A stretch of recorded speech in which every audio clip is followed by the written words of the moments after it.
प्रिय विद्यार्थियों, इससे पहले हमने क्षणिकवाद के सिद्धांत के बारे में जाना था। इस नए वीडियो लेक्चर में हम अनात्मवाद के सिद्धांत की बात करेंगे। आप जानते हैं कि भारतीय दर्शन की महत्वपूर्ण विशेषताओं में आत्मा की अवधारणा आती है। आत्मा की अवधारणा के अनुसार जो हमारा या मनुष्य का मूल स्वरूप है, वो नित्य चेतन आत्म स्वरूप है और आत्मा की अमरता को कर्म सिद्धांत तथा पुनर्जन्म के लिए आवश्यक माना जाता है। सभी भारतीय दर्शनों में एक चार्वाक दर्शन ही ऐसा है जो शरीर से भिन्न आत्म तत्व के अस्तित्व को नहीं मानता। शेष सभी दर्शन के संबंध में जो है, हम ये मानते हैं कि मनुष्य के मूल स्वरूप को आत्म स्वरूप माना जाता है और उसे शरीर या देह से भिन्न माना जाता है।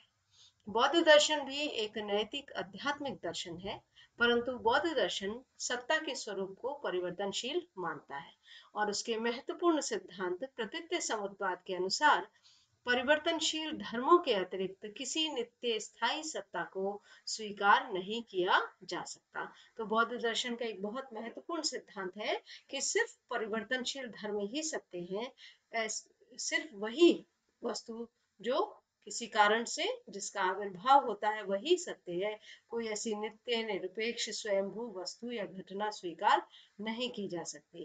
तो इस रूप में जब हम आत्मा की सत्ता की बात करते हैं या आत्मा की अवधारणा की बात करते हैं, तो बौद्ध दर्शन का जो मत है वो बहुत ही विशिष्ट प्रकार का है, जिसे अनात्मवाद या इसको कहते हैं नो सोल थ्योरी, यानी आत्मा की सत्ता के संबंध में नित्य स्थायी आत्म तत्व को बौद्ध दर्शन स्वीकार नहीं करता।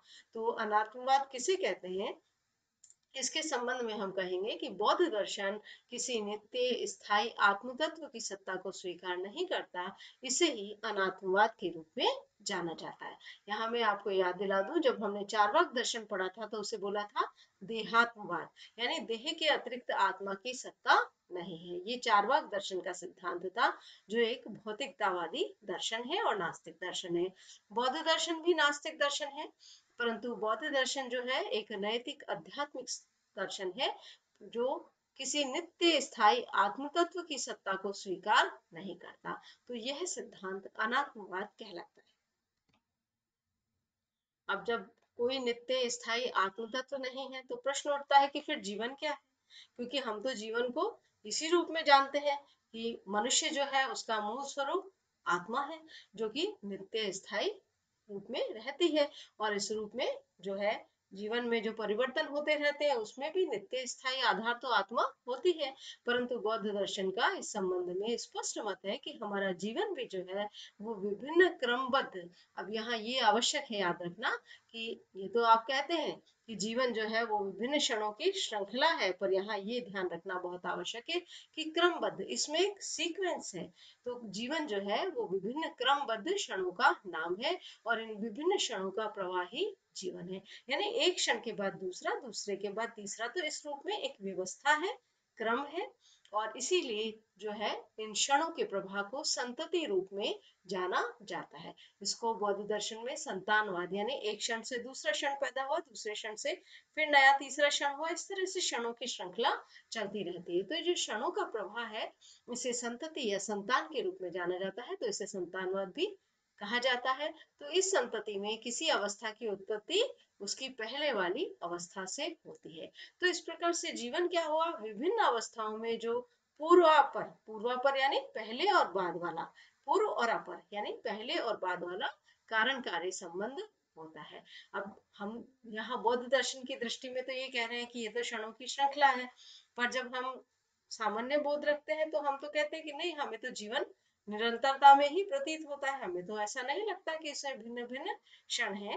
तो यहाँ पर बौद्ध विचारक जो है वो इसे समझाते हैं कि जिस प्रकार से रात भर एक दिया जलता है तो हम उसकी ज्योति के संबंध में क्या देखते हैं कि वो एक ही ज्योति है जो निरंतर जल रही थी, परंतु वस्तुतः ऐसा नहीं होता। क्षण क्षण में ज्योति बदलती रहती है। एक क्षण जो है प्रकाश का दूसरे क्षण को, दूसरा तीसरे क्षण को जो है वो जन्म देता रहता है। तो इस प्रकार से जो दीपक की ज्योति होती है वो भिन्न होने पर भी, क्षण क्षण भिन्न होने पर भी एक ही मालूम होती है। तो ये तुलना की गई है कि हमारा जीवन भी इसी प्रकार का है यह भी क्षण क्षण बदलता रहता है। एक क्षण दूसरे नए क्षण को पैदा करता है, दूसरा क्षण तीसरे नए क्षण को पैदा करता है, पर हमें वो कैसा भासित होता है, यानी हमें अनुभव में कैसा लगता है कि वो एक ही नित्य सत्ता है। वस्तुतः वह नित्य नहीं है, वह क्षण क्षण परिवर्तनशील प्रवाह है, संतति है। इस प्रकार से जिसे हम आत्मा कहते हैं, वो आत्मा विज्ञान का प्रवाह है। विज्ञान चेतना को कहा जाता है, तो आत्मा क्या है? विज्ञान का प्रवाह है। वर्तमान मानसिक अवस्था यानी इस समय जो हमारी मानसिक अवस्था है, इस क्षण, वो पूर्ववर्ती मानसिक अवस्था के कारण है। और फिर नया क्षण आ जाएगा, तो हर क्षण जो मानसिक अवस्था है उसके साथ पूर्ववर्ती क्षण कारण रूप में जुड़ा हुआ है। अनात्मवाद का सिद्धांत जो है, महात्मा बुद्ध ने लोगों को जीवन जीने की सही शिक्षा देने के उद्देश्य से बताया था। और महात्मा बुद्ध का मानना था कि आत्मा के संबंध में यदि हम मिथ्या विचारों यानी झूठे असत्य विचारों को त्याग दें, तो इससे हम अपने दुख मुक्ति के मार्ग पर आगे बढ़ सकते हैं। जब हम आत्मा को नित्य स्थायी समझते हैं, तो हमें आसक्ति बढ़ती है। आसक्ति के कारण हम संसार में विभिन्न वस्तुओं के प्रति प्रलोभन रखते हैं, लालच रखते हैं, और अंततः संसार की सारी वस्तुएं कैसी हैं? अनित्य है। वो हमें प्राप्त भी हो जाती हैं तो भी दुख देती हैं, प्राप्त हो भी जाती है तो उनके छिनने का भय रहता है। तो यहाँ कुछ नित्य स्थायी नहीं है। तो हम अपने को भी नित्य स्थायी समझते हैं, ये भी एक बहुत बड़ी अविद्या है। हम वस्तुओं को भी नित्य स्थायी समझते हैं, ये भी बहुत बड़ी अविद्या है। तो गौतम बुद्ध यही कहना चाह रहे हैं कि आत्मा को नित्य समझने के कारण आसक्ति बढ़ती है और दुख उत्पन्न होता है। तो प्रश्न उठता है यहाँ पर कि फिर मनुष्य क्या है?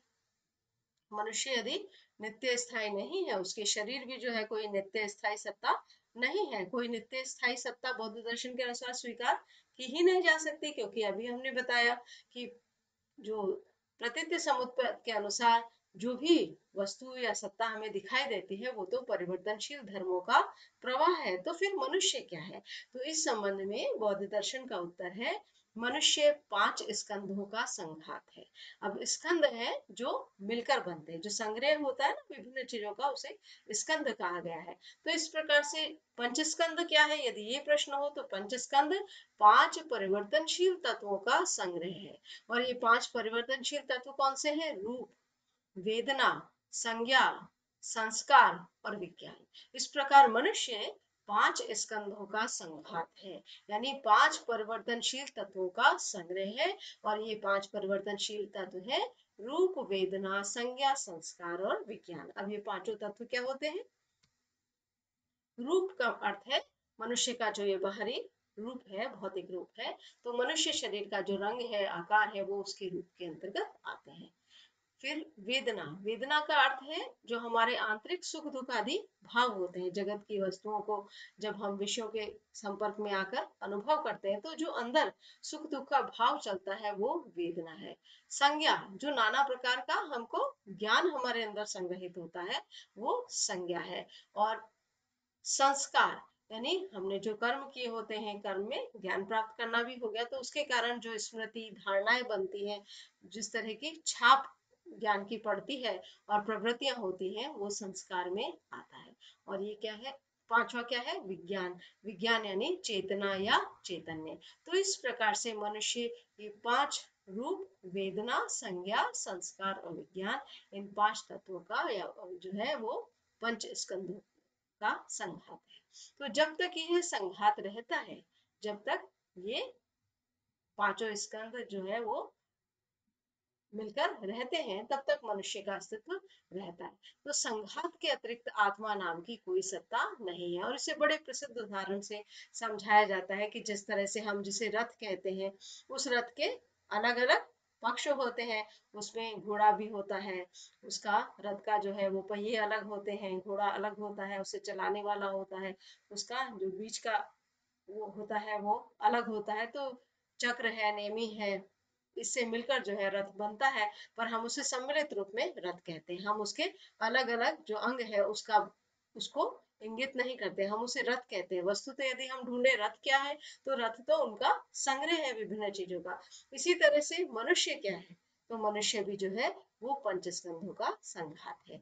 तो बौद्ध दर्शन जो है आत्मा के संबंध में अनात्मवाद के सिद्धांत को स्वीकार करता है। तो आपके लिए अभ्यास प्रश्न है, अनात्मवाद से आप क्या समझते हैं? समझाइए। धन्यवाद।